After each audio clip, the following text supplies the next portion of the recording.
Hello and welcome to IAC. ఈ వీడియోలో SSC సిహెచ్ఎస్ఎల్కి సంబంధించిన షిఫ్ట్ 1 క్వశ్చన్స్ ఉన్నాయి కదా. సో స్టూడెంట్స్ మనకి కొన్ని ఇవ్వడం జరిగింది, కమెంట్ చేయడం జరిగింది. వాటికి సంబంధించినవి దాని రిలేటెడ్ క్వశ్చన్స్ కూడా చూద్దాం. సో ఫస్ట్ క్వశ్చన్ హిస్టరీ రిలేటెడ్గా ఇచ్చారు.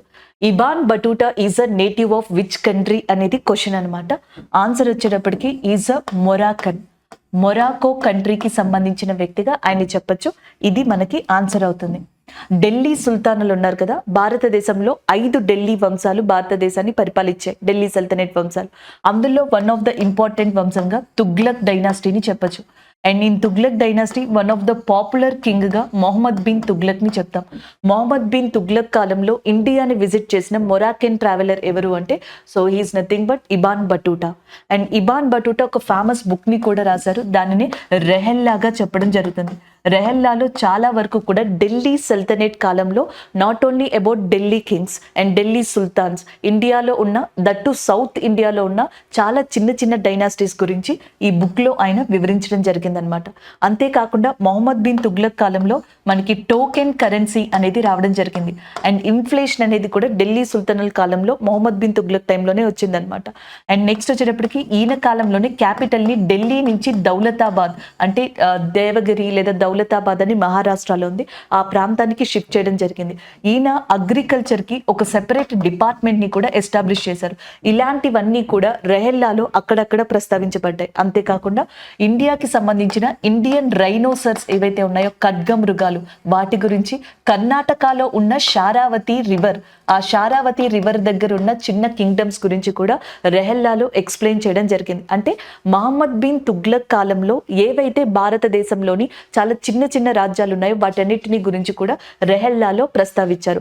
రెహెల్లా book which is given by Ibn Battuta mostly it describes about the small kingdoms and detail explanation regarding to the time period under the Muhammad bin Tughlaq గా కూడా చెప్పడం జరుగుతుంది.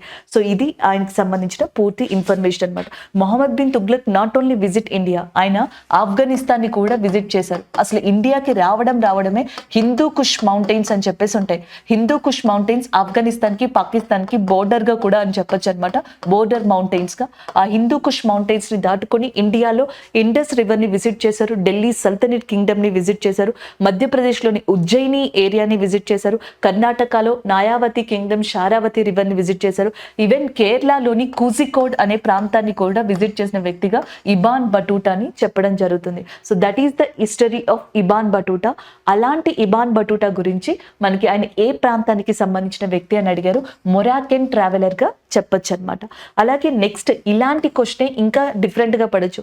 మనకి నికోలస్ డి కాంటీ అని చెప్పేసి ఉన్నారు. సో నికోలో డి కాంటీ అనే ఆయన విజయనగర కింగ్డమ్ ని విజిట్ చేయడం జరిగింది.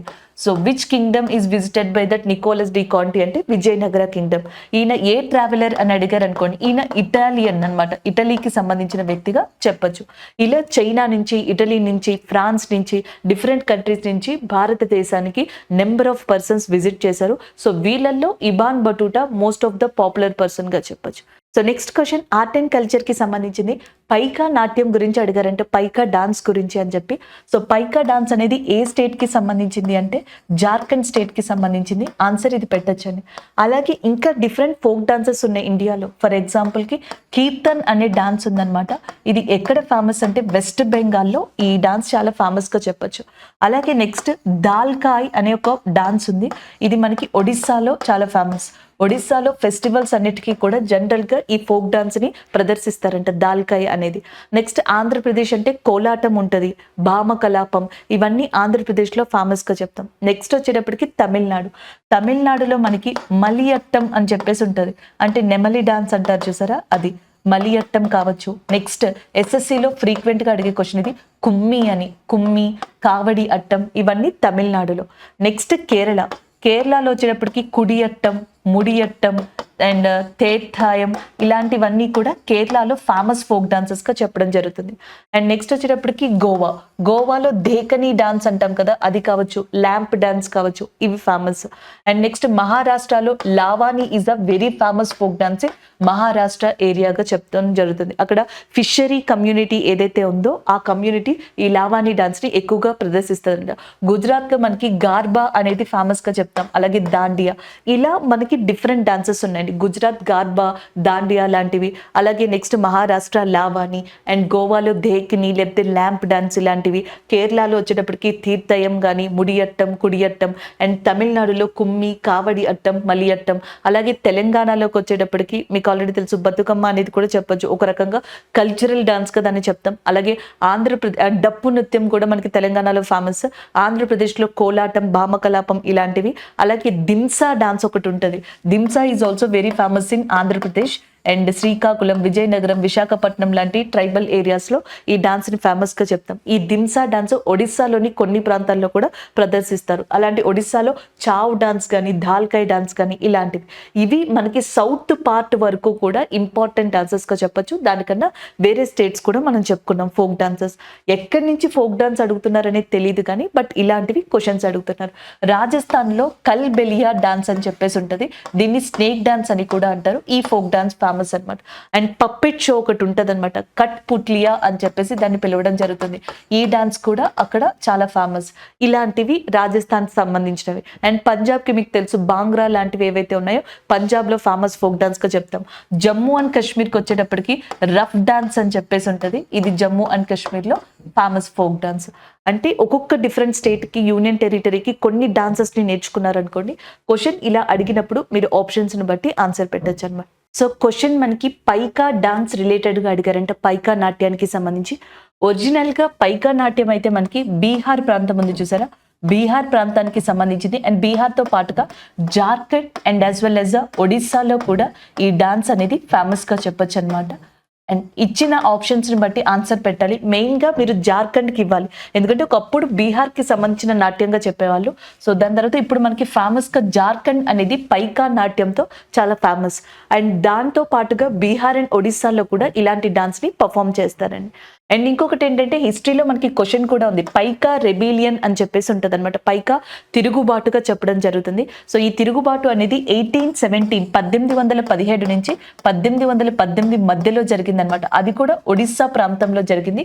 ఈ పైకా రెబీలియన్ రివోల్ట్ అనేది బ్రిటిషర్స్కి ఎగినెస్ట్గా ఒడిస్సాలోని కుర్ద్ అనే ప్రాంతంలో మనకి జగన్ బంధు అనే పర్సన్ వల్ల ఆయన యొక్క నాయకత్వంలో ఈ పైకా రెబీలియన్ లేదా పైకా తిరుగుబాటు అనేది జరిగింది. జగబంధు విద్యాధర్ అని చెప్పేసి ఉంటుంది. ఆ జగబంధు విద్యాధర్ యొక్క నాయకత్వంలోనే మనకి ఒడిస్సాలోని కుర్దా అనే ప్రాంతంలో ఈ పైకా తిరుగుబాటు జరిగింది. అండ్ పైకా నాట్యం బీహార్, జార్ఖండ్, ఒడిస్సాలో ఫేమస్. జార్ఖండ్లో సాంతలి, మర్దానా జూమియర్ అండ్ ఫాగువా ఇలాంటి డాన్సెస్ కూడా చాలా ఫేమస్గా చెప్పొచ్చు అనమాట. ఇది దానికి సంబంధించిన ఇంపార్టెన్స్ అనమాట. అండ్ నెక్స్ట్ వన్ జార్ఖండ్లో ఇంకా చెప్పాలంటే మనకి ఇంపార్టెంట్గా హజరీబాగ్ ప్లాట్యూ అని చెప్పేసి ఉందనమాట. హజరీబాగ్ పీఠభూమి అనేది దాన్ని కూడా గుర్తుపెట్టుకోవచ్చు. నెక్స్ట్ వన్ చూద్దాం. సో ఇక్కడ క్వశ్చన్ కనిపిస్తుంది కదా, హిస్టరీ రిలేటెడ్ క్వశ్చన్గా చెప్పొచ్చు. మనకి ఆర్య సమాజ్ అనే దాన్ని ఎక్కడ ప్రారంభించారని అడిగారు. ఆన్సర్ వచ్చేటప్పటికి మనకి ఆన్సర్ బాంబే. దీన్ని ఎవరు స్థాపించారు అనేది జనరల్గా మనకి తెలుసు, స్వామి దయానంద సరస్వతి ఉన్నారు కదా, ఆయన ఆర్య సమాజ్ అనే దాన్ని 1875లో ఏప్రిల్ 10న బాంబే కేంద్రంగా స్థాపించారు. సో కొన్నిసార్లు అక్కడక్కడ మనకి లాహోర్ ప్రస్తావన కూడా ఉంటుంది. బట్ ఫుల్ ఫ్లెడ్జ్డ్గా ఆర్య సమాజ్ అనే దాన్ని స్థాపించింది బాంబే కేంద్రంగా ఏప్రిల్ 10న మనకి స్వామి దయానంద సరస్వతి స్థాపించారు. అలాగే స్వామి దయానంద సరస్వతి మనకి గో బ్యాక్ టు వేదాస్, వేదాలకి తరలి వెళ్ళండి అనే నినాదాలను కూడా ఇవ్వడం జరిగింది. ఈయన ఇక్కడ స్థాపించిన తర్వాత ఆర్య సమాజ్ యొక్క శాఖలు భారతదేశం అంతటా కూడా వ్యాపించాయి. ఈవెన్ హైదరాబాద్ లో కూడా one of the Arya Samaj branch ని ఎస్టాబ్లిష్ చేయడం జరిగింది. అండ్ నెక్స్ట్ ఇంకొక ఇంపార్టెంట్ పర్సన్ గా గోపాలకృష్ణ గోఖలే గారిని చెప్పడం జరుగుతుంది. ఈయన సర్వెంట్స్ ఆఫ్ ఇండియన్ సొసైటీ అనే దాన్ని ప్రారంభించడం జరిగింది. అలాగే నెక్స్ట్ వచ్చేటప్పటికి థియోసోఫికల్ సొసైటీ అని ఉంటుంది. దీన్ని బ్లావ్స్కీ అనే పర్సన్ స్థాపించారు. అయితే మనకి అనిబిసెంట్ దీంట్లో వన్ ఆఫ్ ద మెంబర్ గా ఇండియాకి వచ్చారు. థియోసోఫికల్ సొసైటీస్ కూడా భారతదేశంలో బ్రాంచెస్ ఎస్టాబ్లిష్ చేయబడ్డాయి. ఫస్ట్లో దీన్ని బాంబే కేంద్రంగా ఏర్పాటు చేసి అక్కడ ఫండ్స్ సరిగ్గా లేక దానిని అడయార్ అంటే మద్రాస్ లేదా మనకి తమిళనాడు వైపుగా షిఫ్ట్ చేయడం జరిగింది. అప్పుడు థియోసోఫికల్ బ్రాంచ్కి అనిబిసెంట్ గారు కొంతకాలం మనకి ప్రెసిడెంట్గా కావచ్చు లేదా చైర్మన్గా వర్క్ చేయడం జరిగింది. నెక్స్ట్ బ్రహ్మ సమాజ్ అనే దాన్ని రాజా రామ్మోహన్ రాయ్ గారు తీసుకురావడం జరిగింది. అంటే ఇలా మనకి డిఫరెంట్ సొసైటీస్ ఏవైతే ఉన్నాయో వాటి ఫౌండర్స్ని మీరు చదువుకోవడం వల్ల ఇలాంటి రిలేటెడ్ క్వశ్చన్స్ని కూడా ఆన్సర్ చేయొచ్చు. సో నెక్స్ట్ క్వశ్చన్ చూడండి, కామన్వెల్త్ గేమ్స్కి సంబంధించి అండ్ సాధారణంగా సిహెచ్ఎస్ఎల్లో కానీ సిజిఎల్లో కానీ స్పోర్ట్స్కి సంబంధించి 2 రకాలుగా క్వశ్చన్స్ అడుగుతున్నారు. ఒకటి జీకే, రెండోది కరెంట్ అఫైర్స్. ఇది కూడా స్పోర్ట్స్ రిలేటెడ్ అనమాట. మీరు నెక్స్ట్ టైప్ 2కి చదువుకున్నా ఇలాగే చదువుకోండి. స్పోర్ట్స్లో current affair related, GK related. Current affairs అయితే ఇప్పటి వరకు సిజిఎల్ సిహెచ్ఎస్ఎల్లో స్పోర్ట్స్కి సంబంధించి లాస్ట్ ఇయర్ అంటే 2022 అండ్ 2023 స్టార్టింగ్లో జరిగినవి అడిగారనమాట. ఇక్కడ చూద్దాం. ఫస్ట్ కామన్వెల్త్ గేమ్స్ అనేవి ఎక్కడ జరిగాయంట? ఆన్సర్ వచ్చేటప్పటికి 1930లో కెనడాలోని ఒంటారియో అనే ప్రదేశంలో జరిగాయి. అంటే కెనడా అనే దాన్ని ఆన్సర్ పెట్టచ్చు, స్పెసిఫిక్గా ప్లేస్ అడిగితే ప్లేస్ని పెట్టచ్చు.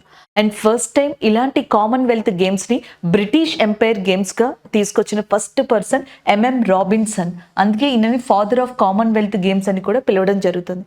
అండ్ ఇప్పటి వరకు మనకి డిఫరెంట్ కంట్రీస్ అంటే ఆస్ట్రేలియా, ఈవెన్ న్యూజిలాండ్ కూడా, Australia, New Zealand, Canada, England, Wales, Scotland, India, Jamaica లాంటి కంట్రీస్లో అండ్ మలేషియా ఇలాంటి కంట్రీస్లో మనకి కామన్వెల్త్ గేమ్స్ అనేవి హోస్ట్ చేశారనమాట 1930 నుంచి ఇప్పటి వరకు కూడా. ఇండియా 2010లో కామన్వెల్త్ గేమ్స్ అనే వాటిని హోస్ట్ చేసింది ఢిల్లీ కేంద్రంగా.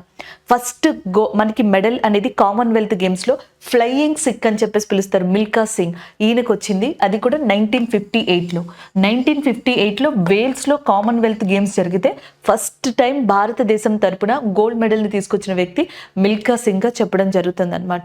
ఇలా చెప్పచ్చు. అండ్ 2022లో 2022లో కామన్వెల్త్ గేమ్స్ అనేవి మనకి బ్రిమింగ్హామ్ ప్రదేశంగా జరిగాయి అనమాట. సో ఈ బ్రిమింగ్హామ్లో మనకి 61 మెడల్స్ వచ్చాయి. దాంట్లో 22 గోల్డ్ మెడల్స్ వచ్చాయి, 23 కాంస్యం బ్రాంజ్ వచ్చాయి, 16 సిల్వర్ వచ్చాయి. ఇది దానికి సంబంధించింది. అండ్ నెక్స్ట్ 2026లో కామన్వెల్త్ గేమ్స్ అనేవి ఆస్ట్రేలియాలో జరగబోతున్నాయి. విక్టోరియా ప్రదేశం ఉంది కదా ఆస్ట్రేలియాలో, అలాంటి ప్రదేశాల్లో 2026లో మనకి కామన్వెల్త్ గేమ్స్ని కండక్ట్ చేస్తున్నారు. సో ఇది కామన్వెల్త్ గేమ్స్కి సంబంధించిన ఇన్ఫర్మేషన్ అండి. సో నెక్స్ట్ ఆర్ట్ అండ్ కల్చర్కి సంబంధించిన క్వశ్చన్, ఉస్తాద్ విలాయత్ ఖాన్ అనే పర్సన్ దేనికి రిలేటెడ్ అని చెప్పేసి అడిగారు. సో ఆన్సర్ వచ్చేటప్పటికి sitar. And one of the famous and renowned sitar player in ఇండియాగా ఉస్తాద్ విలాయత్ ఖాన్ని చెప్పచ్చు. ఆన్సర్ అనేది ఇది అవుతుంది. ఆల్రెడీ మనం ప్రీవియస్ షిఫ్ట్స్లో సారోద్ ప్లేయర్ గురించి కావచ్చు, నెక్స్ట్ వచ్చేటప్పటికి తబలా, ఇవన్నీ కూడా మ్యూజికల్ ఇన్స్ట్రుమెంట్స్ గురించి చెప్పుకున్నాం. సో దాంట్లో సితారాకి సంబంధించి ఇచ్చారు. అంతేకాకుండా ఇంకా మనకి ఫేమస్ పర్సన్స్ ఉన్నారు, ఇమాదత్ ఖాన్ అలాగే ఇనాయత్ ఖాన్. వీళ్ళిద్దరూ కూడా సితారా ప్లేయర్సే. అయితే ఇనాయత్ ఖాన్, ఇమాదత్ ఖాన్తో కలిసి విలాయత్ ఖాన్ మనకి హ్యూమన్ వాయిస్తో సితారా వాయిస్ని ప్రొడ్యూస్ చేసేలాగా ట్రై చేశారంట. అంటే మనకి నార్మల్గా ఇన్స్ట్రుమెంట్తో కాకుండా ఓకల్గా సితారాని ప్లే చేస్తే ఎలాంటి మ్యూజిక్ అయితే మనకి వస్తుందో అలాంటిది మనకి రప్పించడం కోసం ట్రై చేశారంట వీళ్ళు ముగ్గురు కలిసి. వీళ్ళు కూడా బెస్ట్ సితారా ప్లేయర్స్. వీళ్ళతో పాటుగా మనకి పండిట్ రవిశంకర్ ఉన్నారు, the legendary of sitara player in India, father of sitara player in India కూడా పండిట్ రవిశంకర్ గాని చెప్పొచ్చు. ఆయన యొక్క డాటర్ వచ్చేటప్పటికి అనుష్క శంకర్. సో అనుష్క శంకర్ కూడా ఫేమస్ సితారా ప్లేయర్. అన్నపూర్ణ దేవి, వీళ్ళందరూ కూడా ఇంపార్టెంట్ సితారా ప్లేయర్స్ ఇన్ ఇండియాగా చెప్పడం జరుగుతుంది. అంతేకాకుండా విలాయత్ ఖాన్ గారికి పద్మశ్రీ, పద్మభూషణ్ అనే అవార్డ్స్ కూడా లభించాయి. ఇది ఆర్ట్ అండ్ కల్చర్కి సంబంధించిన question. So next question art and culture రిలేటెడ్గా చెప్పొచ్చు అనమాట. కల్చర్ రిలేటెడ్లో ఖచ్చితంగా సిహెచ్ఎస్ఎల్ సిజిఎల్లో ఒక క్వశ్చన్ అడుగుతున్నారు. అది కూడా ఫెస్టివల్స్కి సంబంధించి అనమాట. మీరు ఇక్కడ చూడొచ్చు, మోదేరా ఫెస్టివల్ అనేది ఎక్కడ సెలబ్రేట్ చేస్తారని అడిగారు. సో పాట్నా ఏరియాలో మనకి ఏదైతే గుజరాత్ ఉందో, సో పఠాన్ ఏరియా ఇది ఒక జిల్లా అండి గుజరాత్లో. అక్కడ మనకి దీన్ని సెలబ్రేట్ చేయడం జరుగుతుంది. దీన్ని ఒక డాన్స్ ఫెస్టివల్గా కూడా చెప్తారు. ఈవెన్ గుజరాత్లో ఇంటర్నేషనల్ కైట్ ఫెస్టివల్ అనేది సెలబ్రేట్ చేస్తారు. దాంతోపాటుగా ఉత్తరాయణ్ అనే ఫెస్టివల్ కూడా మనకి గుజరాత్లో ఫేమస్గా చెప్పచ్చు. నెక్స్ట్ వన్ వతువా మేళా అనేది జరుగుతుంది. ఇది ఒక యానిమల్ ట్రేడింగ్కి సంబంధించి, అంటే పశువుల్ని అమ్ముతాం కదా, అలాంటి మేళాకి సంబంధించింది అనమాట. అలాగే షామ్లాజీ మేళా, వతువా మేళా, ఉత్తరాయణ్, మోదేరా పండుగలు గుజరాత్లో ఫేమస్. వీటితో పాటుగా రన్ ఉత్సవ్ అని చెప్పేసి ఉంది. ఇది కూడా ఫేమస్ అని చెప్పొచ్చు. ఆల్రెడీ ఎస్ఎస్సి సిహెచ్ఎస్ఎల్ ముందరు షిఫ్ట్స్లో దీన్ని అడిగారు, రన్ ఉత్సవ్ అనేది ఎక్కడ సెలబ్రేట్ చేస్తారని. That is nothing but Gujarat is very famous for run of Kutch area. Run of Kutch అనేది గుజరాత్లో ఒక బయోస్పియర్ అనమాట, అలా కూడా చెప్పొచ్చు. ఇంకా చెప్పాలంటే గుజరాత్ అనేది ఏషియాటిక్ లయన్స్ అంటాం కదా, ఆసియా సింహాలు, దీనికి పెట్టింది పేరుగా చెప్పొచ్చు. ఇన్ఫ్యాక్ట్ గుజరాత్ యొక్క స్టేట్ యానిమల్ కూడా ఏషియాటిక్ లయనే. అలాగే నెక్స్ట్ ఇక్కడ గిర్ నేషనల్ పార్క్ అని, నెక్స్ట్ మెరైన్ నేషనల్ పార్క్ అని, బ్లాక్ బక్ నేషనల్ పార్క్ అని, ఇలాంటి ఇంపార్టెంట్ నేషనల్ పార్క్స్ కూడా ఉన్నాయి. అలాగే యునెస్కో ఉంది చూసారా, దీని యొక్క హెడ్ క్వార్టర్స్ వచ్చేటప్పటికి ప్యారిస్లో లొకేట్ అయి ఉంది. యునెస్కో భారతదేశంలో 40 వారసత్వ ప్రదేశాలని రికగ్నైజ్ చేసింది. ఈ 40లో కొన్ని ఇంపార్టెంట్ ప్రదేశాలు గుజరాత్లో కూడా ఉన్నాయి. మనకి రాణికా వావ్ అని చెప్పేసి ఉంటుంది, ఒక స్టెప్ వెల్, ఇది కూడా ఒక యునెస్కో వారసత్వ ప్రదేశమే. అలాగే అహ్మదాబాద్ ఏదైతే గుజరాత్లో ఉందో అది కూడా యునెస్కో యొక్క వారసత్వ ప్రదేశంగా గుర్తించబడింది. అండ్ నెక్స్ట్ ధోలవీరా అని చెప్పేసి ఉంటుంది, సింధు నాగరికత ఉంది చూసారా, Indus valley civilization. Indus valley civilization లో ప్లేసెస్ ఇంపార్టెంట్ అండి. ఆ ప్లేసెస్లో వన్ ఆఫ్ ద ఇంపార్టెంట్గా ధోలవీరా అనే దాన్ని చెప్పచ్చు. ఇది ఏంటి అంటే లార్జెస్ట్ స్టేడియంని కలిగి ఉంది, స్పోర్ట్స్ స్టేడియంని, సింధు నాగరికత కాలానికి సంబంధించి. దానితో పాటుగా ఇక్కడ మనకి అతిపెద్ద రిజర్వేర్ సిస్టమ్ కూడా ఉంది. దీనిని యునెస్కో ఒక వన్ ఆఫ్ ద వారసత్వ ప్రదేశంగా కూడా గుర్తించింది. అది గుజరాత్లోనే లొకేట్ అయ్యింది. గ్రాస్ ల్యాండ్స్ అంటాం కదా, స్టెప్పీస్, పంపాస్, ప్రైరీస్, అలాగే బన్నీ గ్రాస్ ల్యాండ్స్ అనేవి ఎక్కడ ఫేమస్గా చెప్పచ్చు అంటే గుజరాత్ ఏరియా.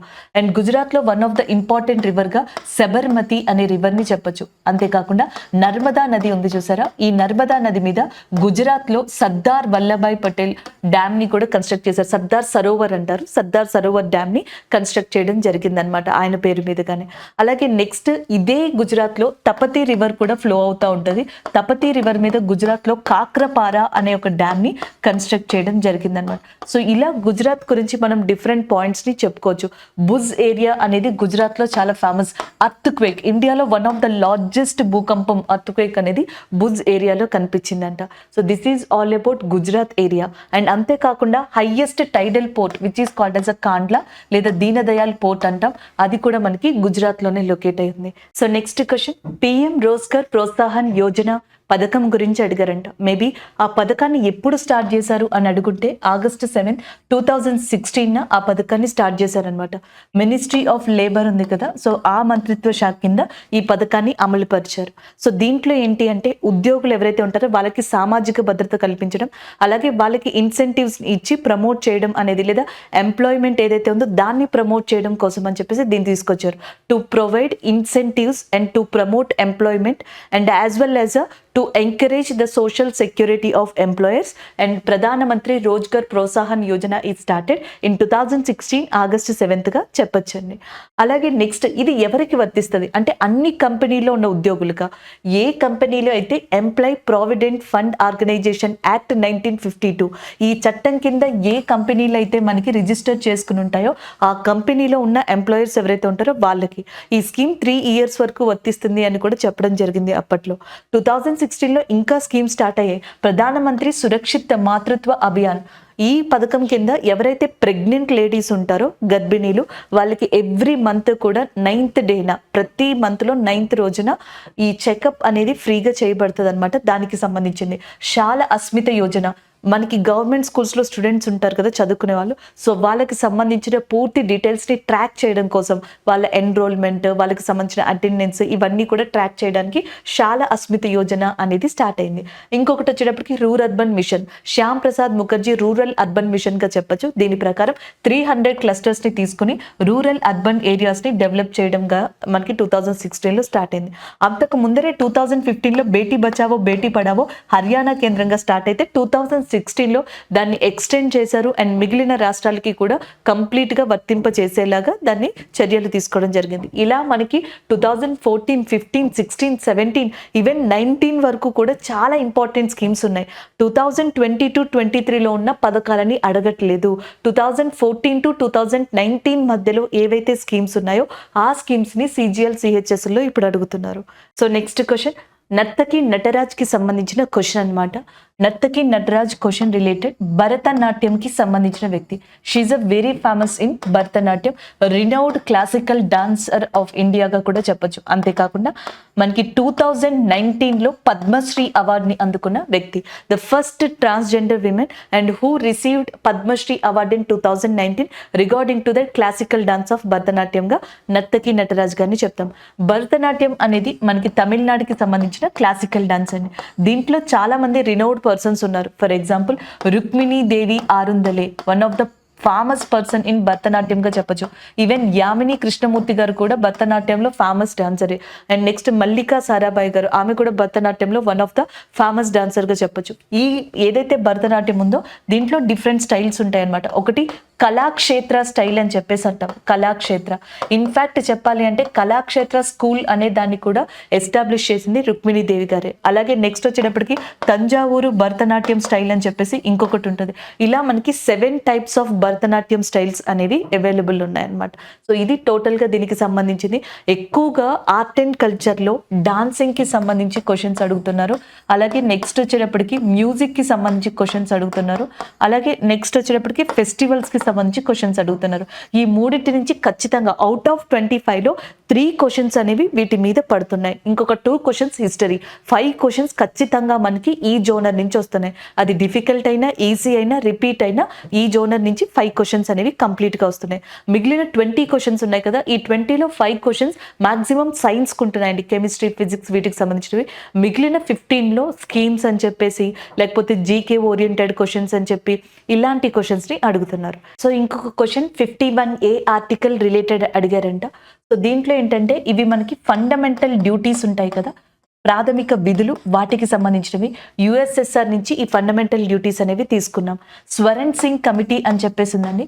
ఈ స్వరణ్ సింగ్ కమిటీ వల్ల దీని యొక్క ఏదైతే సజెషన్స్ ఉంటాయో దానివల్ల 1976లో 42వ సవరణ చట్టం ప్రకారం ఫండమెంటల్ డ్యూటీస్ని పార్ట్ 4Aలో ఆర్టికల్ 51Aలో తీసుకొచ్చామన్నమాట.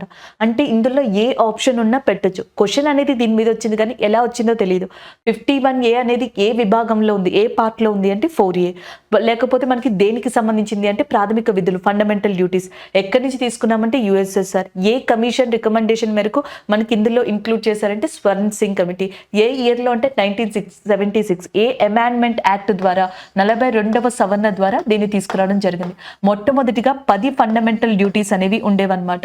నేషనల్ ఫ్లాగ్ని మనం ఏమంటారు రెస్పెక్ట్ చేయాలి, నేషనల్ యాంథమ్ని రెస్పెక్ట్ చేయాలి, కాన్స్టిట్యూషన్ని ఫాలో అవ్వాలి, అలాగే నెక్స్ట్ విమెన్స్కి రెస్పెక్ట్ ఇవ్వాలి, సైంటిఫిక్ టెంపర్ని కాపాడాలి, భారతదేశం యొక్క సార్వభౌమాధికారాన్ని కాపాడాలి, సోవర్నిటీని చూసుకోవాలి. ఇలాంటివన్నీ కూడా పబ్లిక్ ప్రాపర్టీ ఏదైతే ఉందో దాన్ని డ్యామేజ్ చేయకుండా జాగ్రత్తగా చూసుకోవాలి. ఇవన్నీ కూడా ఫండమెంటల్ డ్యూటీస్లో 10 మొత్తం 51Aలో పెట్టారు.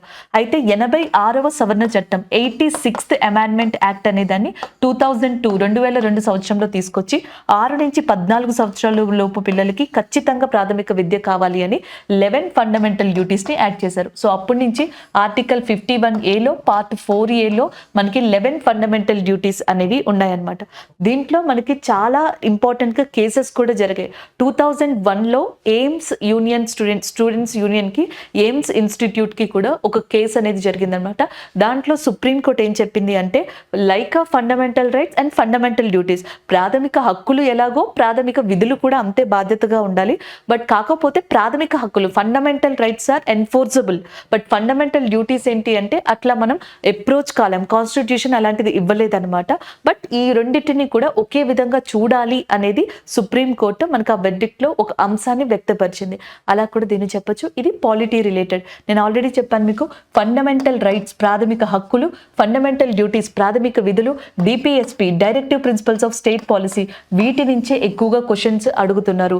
యూనిఫామ్ సివిల్ కోడ్ ఆర్టికల్ 44లో ఉంది. గోవా దాన్ని కంప్లీట్గా అప్లై చేసిన ఫస్ట్ స్టేట్గా కూడా చెప్పొచ్చు అనమాట. అలాగే ఫ్రీడమ్ ఆఫ్ రిలీజియన్ మత స్వేచ్ఛ హక్కు ఆర్టికల్ 25లో ఉంది. అలాగే అరెస్ట్ చేసినప్పుడు మనకుండే హక్కులు ఏవైతే ఉన్నాయో ప్రొహిబిషన్ ఏదైతే protection against arrest and detention article 22లో ఉంది. అండ్ ఇలాంటి క్వశ్చన్స్ అడుగుతున్నారు. ఇవి కాకపోతే సోర్సెస్ ఆఫ్ కాన్స్టిట్యూషన్ నుంచి క్వశ్చన్స్ మనల్ని అడుగుతున్నారు. రూల్ ఆఫ్ లా అనేది ఎక్కడి నుంచి తీసుకున్నాం అనే క్వశ్చన్స్ లాంటివి కావచ్చు. రూల్ ఆఫ్ లా బ్రిటిష్ నుంచి తీసుకున్నాం. ప్రొసీజర్ ఆఫ్ లా అనేది the procedure established by law అనేది జపాన్ నుంచి తీసుకున్నాం. డ్యూ ప్రాసెస్ ఆఫ్ లా అనేది ఎవరు ఫాలో అవుతున్నారంటే యుఎస్ఏ ఫాలో అవుతుంది. ఇలాంటివి సోర్సెస్ ఉంటాయి చూసారా, సోర్సెస్ రిలేటెడ్ క్వశ్చన్స్, అలాంటివన్నీ కూడా మనకి అడగడం జరుగుతుంది. ఇవి పాలిటీ నుంచి మాక్సిమం సిహెచ్ఎస్ఎల్లో అడుగుతున్న క్వశ్చన్స్ అండి. ఇవి మనకి స్టూడెంట్స్ ఇచ్చిన క్వశ్చన్స్. Thank you.